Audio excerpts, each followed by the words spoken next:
back from the break. So we're going to go straight into building rapport.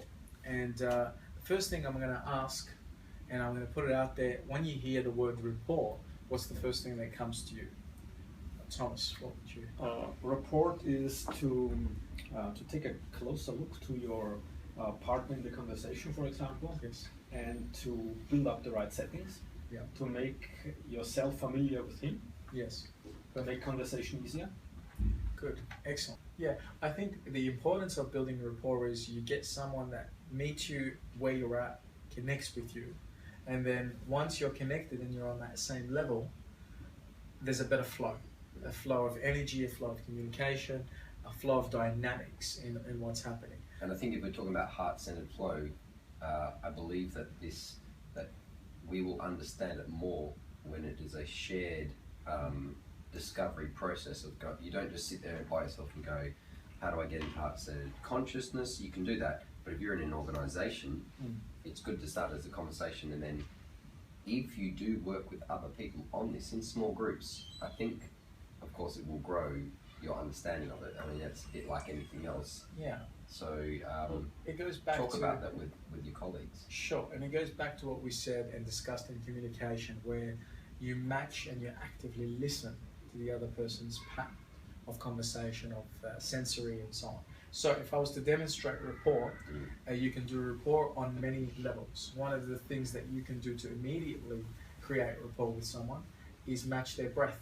Yes. So if they're people that are taking shallow breath, or they're a stressed out, panic person, you would need to come to them a bit like that. Absolutely. You meet them where they're at, and then this leads into other things that are within the rapport building, which is match and mirror.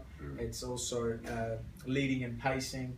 So you would meet them where they're at, you take shallow breaths like they are, and then once you feel like you've established the same or similar level of rapport, you can pace them out of it by basically taking deeper breaths, which then allow them to also take deeper breaths almost unknowingly. They then match you. Well, this idea that rapport is about our physical body, our tone, and those sort of things, and this idea of it's about breath, I think that's the big one, is because, and it reminds me of this idea of to conspire. Yes. To conspire means to breathe with. Yeah. To like perspiration. Yeah. Inspiration is about the breathing. So when we breathe together, we somehow balance out the energies and the mood in the room. Yeah. And just by being aware of how a person breathes, and you don't have to do it like looking at them like this. You can just get a sense and it's like, okay, where are they at? And all of a sudden, things do. What's that? Water finds its own level. That's right. I think breath does the same thing. Yeah, and you can do it in other ways. If breathing is a little bit too advanced, start out with something more simple, like matching their blink rate. So as you blink, I blink. So again. Or just a little bit after. Yeah. So it's sort of like got this sort of like call and response, like jazz music, like. And that can be a song. Yeah. So if you're doing the call, yes, I'm just responding, and then somehow you create this beautiful flow, like jazz music, if you like. And to match and mirror is to almost do the opposite of what they were doing. So if you just saw what Samuel was doing, this to him was... That's where I'm at. That's how I'm explaining things, I'm communicating. So if you start doing it, my unconscious mind says, Bass is like me. Exactly. And therefore, these things go on inside me, which it just makes us gel when we're working together. Yeah. And it's what you're seeing in the mirror. So if you noticed, I used this hand because it's the opposite to where he is. If I use this hand, it would be kind of more like that hand, if you know what I mean. So that's just a quick example of some of the ways you can match and mirror, lead and pace, and to give you a really more comprehensive understanding of what it is to build rapport.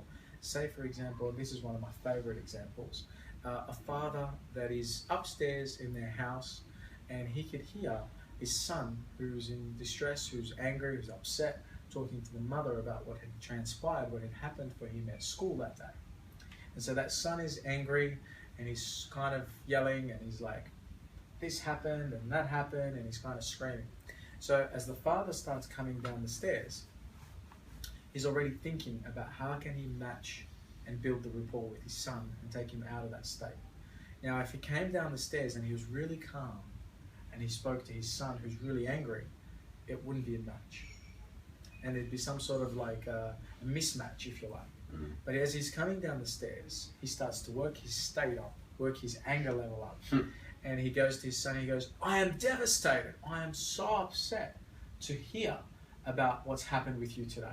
And he's matching, and the son starts to feel like he's like me. I'm glad that he sees my frustration. The same thing is with if someone is depressed or they're feeling anxious or angry, a lot of the time we don't want someone to come and say, it's going to be all right. Yeah. That's not what we want. We actually want someone to go, I know what it's like to be pissed off, or I know what it's like to be stressed out. And I've been there. In fact, last week, and the other person's like, wow, you're like me. We can relate. And so that father doesn't have to stay in the angry mode. He could just meet his son where his son's at. And then he starts to lower his voice and calm himself down.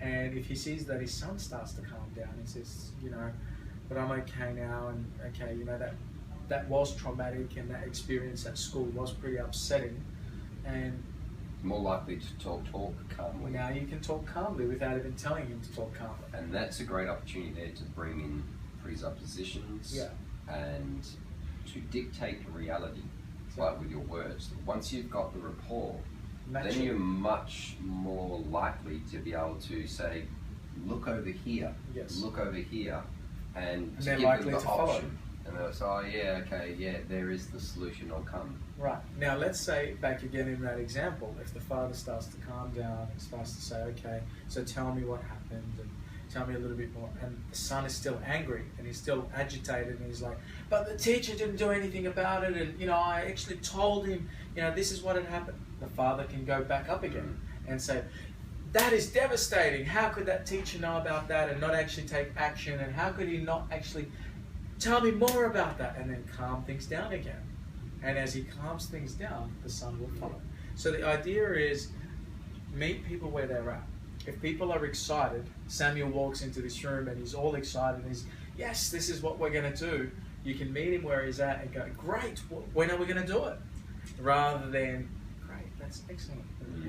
And so then it's almost like deflating the excitement, the energy by being so melodramatic. I think getting into rapport with people is the best way. It's like if we understand NLP, a lot of people understand NLP and this idea of rapport and matching and mirroring, is that it's a great avenue into this subject of heart-centered consciousness. Like how do you connect with someone in just their physical, like if you're doing this, okay, we get, you know, just copy, we get that, that's a nice visual, I can get that. But then there's the breathing. I think that allows us to get into how is the other person feeling as, you know, as a breathing human being, and then somehow just by thinking about how they're feeling and with their breath, it activates this brain here, and you get on the same level. It's a combination of logical thinking and feeling. I think that the thinking style is a reflective one. It's like, okay, they're breathing like that, they must be feeling a certain way, okay, and so you're processing it logically. The reason we strategically put rapport so close to communication is they go hand in hand, so much so that when you're sitting and talking with someone, how many of you have experienced the frustration of, as someone's speaking, the other person looks to like literally be thinking of what they're going to say next or what their possible response might be, so much so that they might not even actually be actively listening to what you're saying. And so what happens is, if that is something that's a common occurrence in your life, or when you've met someone at a party, hi, I'm Bass, how are you, Samuel? Nice to meet you. Good.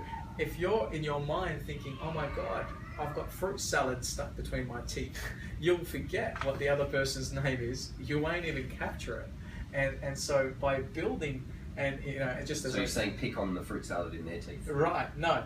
It's actually listening, and the active listening, and building that rapport, like you were saying, where you're paying attention a whole lot more than just, oh my God, what's going on in my own life, in my own mind, in my own heart, as the other person's speaking. You're actually paying attention to them. How can I match their rapport? How can I build rapport with this person? And you'll do it at such speed and rate as you get used to this, that it won't be something you think about, it just happens. It's just as you're like introducing yourself, you're building a rapport, you're standing the way they stand. If they approach and they go in, you approach and you go in your greeting. If they sort of stand back as they say hello, you stand back and say hello. Yeah. And it's matching, mirroring, it's building a rapport with ease so that people go, this guy is like me, I like him. There was a great experiment where they put people in a room and they weren't allowed to talk for 20 minutes. And the people in the room, there was maybe one or two that were picked out, and they were positive thinkers, they were really happy people in life in general, and nobody knew anything about any of the people in the room. And then they're all sitting there for like 20 minutes and no one's speaking, they're not allowed to speak, just looking at each other like whatever. And then they took them all out after they interviewed them all and said, who in the room did you like the most? And more times than not, they chose the people who had that positive nature, that charisma, whether it was a smile or something. They were told they were not allowed to show too much facial expressions. They couldn't be, you know, happy. They had to sort of just sit there sort of calmly and do this. And it was the people who had a natural state. Presence, or they were generally positive, had the energy up. Yeah. And I think that links back to the self-awareness of how do I feel? How do I want to feel? What's my thinking like? So there's a lot of reflective thinking going on, reflective feeling, and I think that reflective thinking leads into heart thinking quite well. Because the heart is more of a feeling device. It's also a great thinking device. And so you can go into a room with a whole bunch of people and just sit there and feel the room or think the room, and then actually get in contact with who you are, have rapport with you, and that seems to reflect. People will just come to you. I do it at networking events all the time, just be me, just be happy and sort of just hang out for a bit, and then all of a sudden the right people come to you, and it is a little uncanny. It's wow. Who you attract. The right people turn up all the time, the right opportunities, I say the right things, that's just really nice. And I think, why is that, and how can I teach it to you and you and you? I would say it is self-awareness, rapport with yourself. How am I breathing? How am I feeling? So to close the lid on rapport building, it's basically being present, self-awareness, and the more you're present, the more you're paying attention to the other person and to yourself, rather than actually to the distractions. Good intentions to yourself, good rapport with yourself, reflects out into the world. And allowing that to, if I'm going to have good self-regard or good intention for my life, I want that for others. And we have an unconscious way of sensing that about, that's the guy I want to talk to, or that's the gal I want to spend some time with. Yeah. And so, to close it, really close it, yes. It's like attracts like. Okay. Beautiful. So moving on from rapport building to cause and effect. So for me, cause and effect, going back to my very early example of people that have a huge impact on the globe, have a cause. And their cause is usually larger than themselves. So whether we pick whoever it could be, you know, Nelson Mandela or Tony Robbins or Oprah Winfrey or whoever it might be, their cause is larger than themselves, and they're concerned with helping others or helping other people achieve that cause. Well, the other aspect to cause and effect is comes down to that sort of common phrase. People go, "Oh, there's nothing I can do about this situation. Life is just like that. You know, I can't control the weather. Oh, I can't do this." So this is life happens to me mentality. Whereas if I'm at cause, I happen to life. Yes. Life is probably sitting there going, "Oh, I can't control Sam." Yeah. So it's I can't responsibility. Control. Yeah. If you switch it a bit and then you go, okay, so what I do makes an effect. You're going from, you know, life happens to me to I happen to life is a really liberating feeling. Yeah, absolutely. So if I asked you, are you a cause or an effect in your life at the moment? Are you the person that sits in the back seat of the driver vehicle of your life, or are you at the driver's seat, holding life by the steering wheel and directing it to where you need it to go? If you're a cause person, you'll say, absolutely. I have a cause that's larger than life, larger than me. But there are situations where you really feel like, even myself, I feel like, okay, there's some situations where you go, I just find it's really challenging to be at cause here. There's got to be situations you can relate to. Where you just go, all right, no matter the amount of positive self-talk and, positive thinking and, right, I'm going to get into the state of being at cause, sometimes there's always a block, and keep trying to sort of go, well, if this cause and effect idea is a truth, it opens up a really good discussion. It does get you to increase your self-awareness, going, what's really going on here? Exactly. So I'm not a big advocate of positive thinking, because even the most positive thinkers in the world hit a plateau or hit a brick wall and they become very upset and depressed. I'm talking about balanced thinking. So if you're at the steering wheel of your life and you're directing it and steering it to where you want it to go, even if you come across a challenge or an area of your life that you think, I don't have control over this, you can see it as a speed hump rather than a roadblock. And as you see it as a speed hump, you're likely to see that it's on the way, not in the way of where you want to be going. What do you see it like? A jump? Yeah. A ramp? A ramp. Do a trick. It might take you to where you want to go even quicker, but you need to think of solutions of how to get there.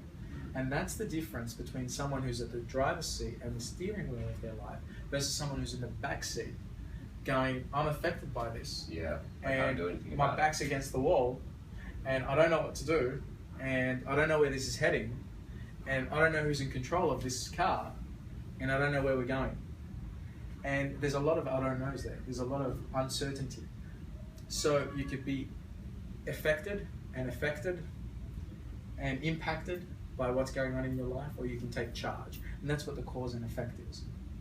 When I was younger and I was studying NLP, I had friends that used to ask me, what's one of the best things you've learnt? And it was just fresh out of learning NLP. And I said to them, I've learnt that I could be in the cause rather than the effect. Well, this is the story of Viktor Frankl. Viktor Frankl, in the Auschwitz concentration camp, and ends up writing a book called Man's Search for Happiness. And was asked, how did you cope? And with the atrocities that happened and all that. And it really just came down to there's a gap between what's happening and how you respond. And he just said, I'm going to respond with, I'm going to get through this and make sure it never happens again. Yeah. So he had a cause beyond himself, and also to help him get through. So you think, how can I apply this to my own sticky situations or the blocks I'm having in my organisation or my business? And to be a leader, you really need that. You really need that mentality, because, I think of, as another example, Nelson Mandela. Nelson Mandela was put into prison, and he was, treated very violently, to a very violent reaction to obviously what was happening in his country with civil wars and race issues and all the other stuff. And he could have been in the effect and say, I've been victimized and I've been put into jail and I'm a prisoner now for 30, 40 years, however long he was in there for, and be impacted and affected and say, well, my life's over. Instead, he chose a cause. He said, my prisoners are as much prisoners as I am. The people that have imprisoned me are also imprisoned behind the same walls that I'm imprisoned, because I'm here. And I'm going to choose, again, that gap. I'm going to choose to forgive. And as I forgive them, I'm going to choose to empower my cause. And he started thinking about his cause rather than the effect. And his cause was that he wanted to lead his country out of where it was at. And he didn't care how long it was going to take to change and to turn things around. And he didn't care about the difficulties and the opposition and the people that he's going to run into. And he just started to think and drive momentum towards his cause, which his cause was really love of country. love of country, something outside of him, something bigger, and that was his cause. And of course, we all know what Nelson Mandela's legacy is. He leaves it behind. It's the peace he created in his country, it's the quality leader that he became and the leadership that he presented. And, you know, we still talk about him today, you know, long after he's gone. And we will still talk about him long after he's gone because he's left a legacy. So that's cause and effect. As you future pace, you are imagining that you're in a time, place, and space where the solution exists, where you have come up with the great compelling impact of what you want, and then working back. I think the heart consciousness, the heart flow, heart thinking is very much about trusting and imagining these ideal situations, how we want them to be. Those things are more promising in the sense that you've got more opportunities, more clients seeking you out rather than you seeking clients. What kind of clients do you want to work with? Who are the clients that you're choosing to work with rather than just working with everybody? And when you start to think of that, you're coming at it again from a solution place. Rather than coming at it from a place of need, where you're needy and you need clients and you need sales and you need dollars and you need results and you need KPIs and you need all these measurements that are not yet being fulfilled and met. You're coming at it from a place where you're here and you're choosing and you've got a selection and you can choose what you want. Then you link that back to where you are now and you start to think, okay, so you're here now in current day. What are you doing to create this compelling future that's going to happen 12 months from now? It's really showing people that what you do every moment contributes to this great vision you have here, that it's not some faraway made up thing in your imagination. That's just the starting point. Then you have to go, back here and go, what that little thing that I'm doing now is contributing, chipping away at it. And just reminding yourself that the little things lead to the big things. Spot on. And it's setting the stepping stones for that future event. So 12 months from now, you've got $1 million in your bank account. If you were to think to current day, you go, well, hang on a minute, how's that possible? I can't call myself a millionaire. I'm a dollaraire. I've got $1 in my bank account. And so how do I go from being $0 in my bank account or a dollaraire to being a millionaire in 12 months? And so you work backwards. Rather than working from here where it's kind of uphill, you go to the future pace, 12 months from now, where you're current, where what would I have had to do before that one? Spot on. Before that one. Working backwards. I mean, today you start with that one and it links you. Yeah. How many deals do I need to close? How many clients do I need to be talking to? How many phone calls should I be making a day? How many people should I serve? What is my service? How am I looking to be at service? And the more you come from that place, you're coming from the place of creating the millions of dollar deals rather than the place of I don't have the impact. I also think that when you break it down backwards, you can see that it's possible and it raises your energy to have a go and be committed to it. And then if you back it up with all the other things, it does pick momentum up. Yeah, absolutely. It makes that image stronger. 100%. And what the brain sees, it can achieve. What your brain sees, it can create links to and make possible. Whereas where we might be right now here in a place where you can't see yourself creating something or having that compelling impact, but by seeing it happening, 12, 24 months down the track, and you know what it looks like and it feels pretty clear, your mind feels you've already achieved it. I wonder if you can try this little experiment out in your organisation or with clients, is that imagine you are swimming around in the dark, you're trying to find a solution for your problem, and you want to tap into this heart brain, is to use the imagination, a bit of playfulness, to imagine that the solution wants you to find it. Absolutely. And it's actually looking for you twice as hard as you're looking for it. Now imagining that can close that time that it finds you. Absolutely. I'm finding that this happens. I just want you to experiment with that. What if I imagine that my solution wants me to find it more than I do? And it somehow puts you into a state of mind of coming up with the other ideas. And did I come up with that idea, or did my imagined psychological construction of my solution with its own thinking and agenda send it my way somehow? Yeah. And it doesn't matter. It does not matter as long as it got you the result. So if we're going to take into account, you know, neuroscience current models, is that, you know, the brain doesn't know the difference between what's really and what's happening in the imagination. Yeah. We might as well use the imagination to the full For a extent and compelling be reason. playful with it, and allow it with, like, well, I'm going to imagine really powerful things. And then, whilst you're there in that place where you're imagining the powerful things, I want you to attach, almost like with a string, from that powerful thing that you've created, 12 months, 24 months, back to yourself now. And so you've got this string, you've almost got like, you know, what they call cookies in the technology world, in the computer world, of how to get there. You know, you've got the crumbs along the path.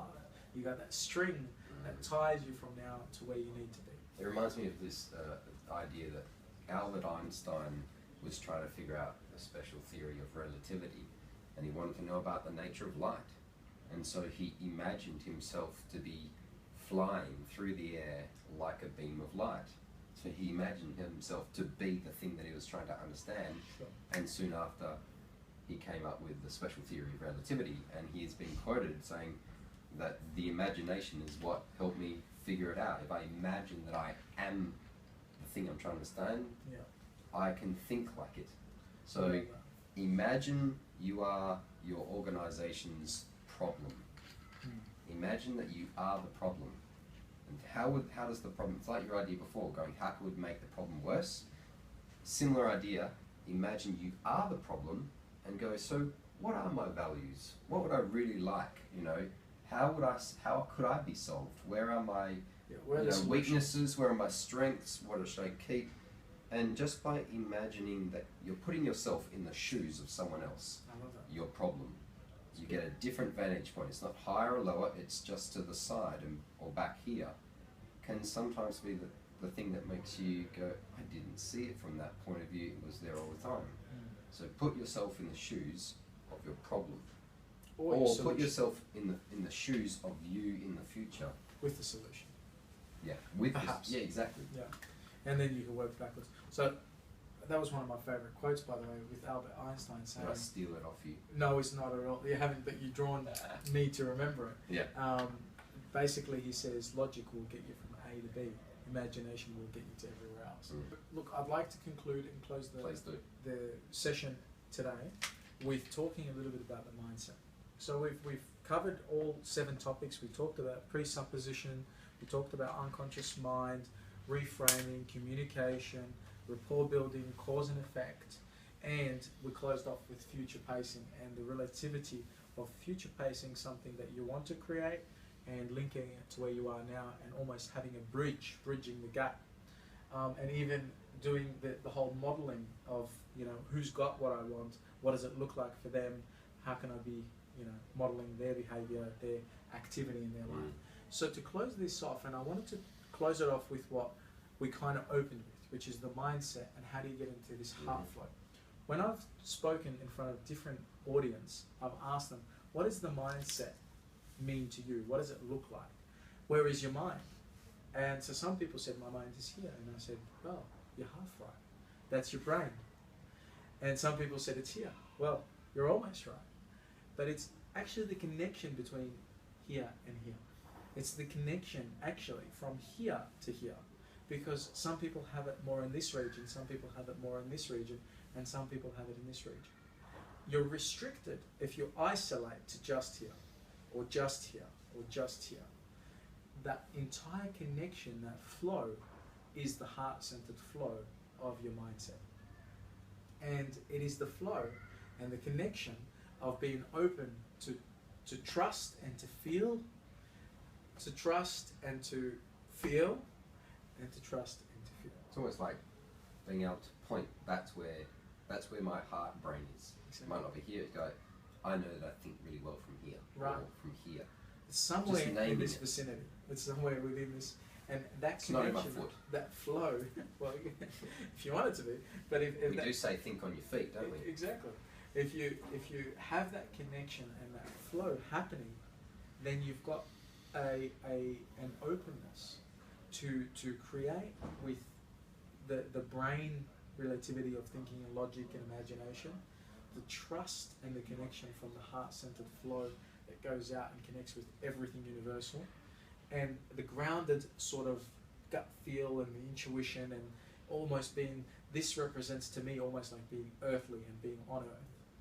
You know, this is going into that sort of universal, the openness of the oneness, and this is to a different level again. So by opening it, it's almost like you're opening up your own 3 dimensions to a different level, and opening up to a whole new. So when I talk about creating a mindset for success or mindset for leadership and heart-centered flow, I'm talking about understanding where you're coming from, opening up whatever's currently your restriction or your idealistic, and seeing things in a different view, different perspective. So I think that's where I kind of want to close it with. I'm challenging you, if you don't already do this in your life, to do more of it. And we look forward to sharing with you more of our messages, more of our training, more of our materials. And if you've enjoyed this, please, click on the links below, and we'll talk to you some more. Yeah. Thank you for coming in. Thank you. And to you, Select, as well. Oh, you're welcome. And to you watching Yeah. at home. Thanks.